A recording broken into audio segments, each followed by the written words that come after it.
उसमें सम भिन्न पढ़ लिए, विषम भिन्न पढ़ लिए और मिश्र भिन्न। अब एक आता है समतुल्य भिन्न। क्या आता है?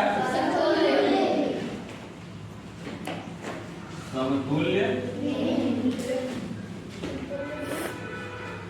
इक्विवेलेंट फ्रैक्शन, मतलब एक भिन्न के बराबर दूसरी भिन्न।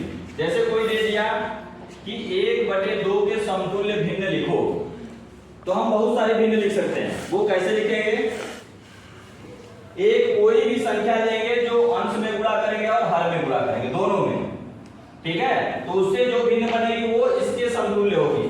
जैसे 1/2 में अगर ऊपर 2 का गुणा करें, नीचे 2 का, कितना जाएगा? 2/4। ये दोनों भिन्न बराबर है, क्योंकि 2 से 2 काट दोगे 1, 2 दूना 4, 1/2 आ गया, ठीक है?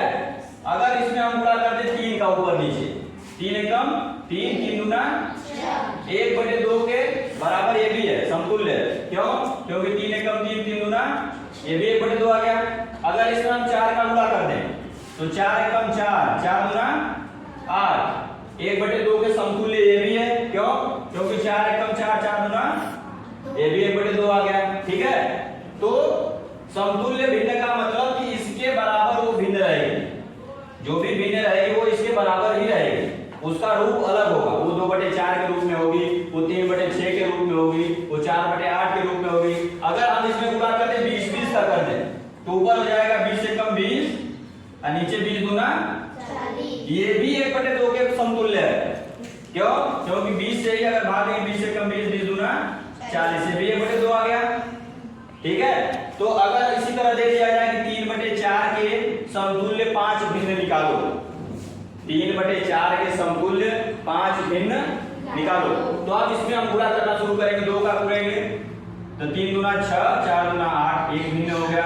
दूसरा 3 का करेंगे, 3 3 के 9, 4 3 12, फिर 4 का गुणा करेंगे, 4 3 12, 4 4 16, 5 का गुणा करेंगे, 5 3 15, 5 4 ये सभी भिन्न जो 6/8, 9/12, 12/16 और 15/20 दिख रही है, वो सभी किसके बराबर है?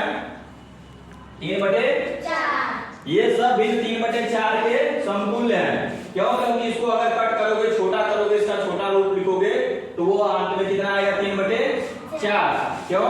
क्योंकि अगर इसको हम 5 से काटें, 5 3 15, 5 चौका 20, 4 से काटें 4 3 12, 4 चौका 16, 3 से काटे 3 3 का 9, 3 चौका 12, 2 3 6, 2 चौके सब 3/4 आ गया कि नहीं? समझ में आ गया? तो कोई भी भिन्न दे और कहे कि उसका समतुल्य भिन्न निकालो, तो कोई एक संख्या लेना, उसका गुणा अंश में भी करना, उसी का हर में। ये नहीं कि अंश में किसी और का गुणा करते हैं और हर में किसी और का, तो समतुल्य भिन्न नहीं होगी। ये समझ में आया? चलो इसको भी लिख लो।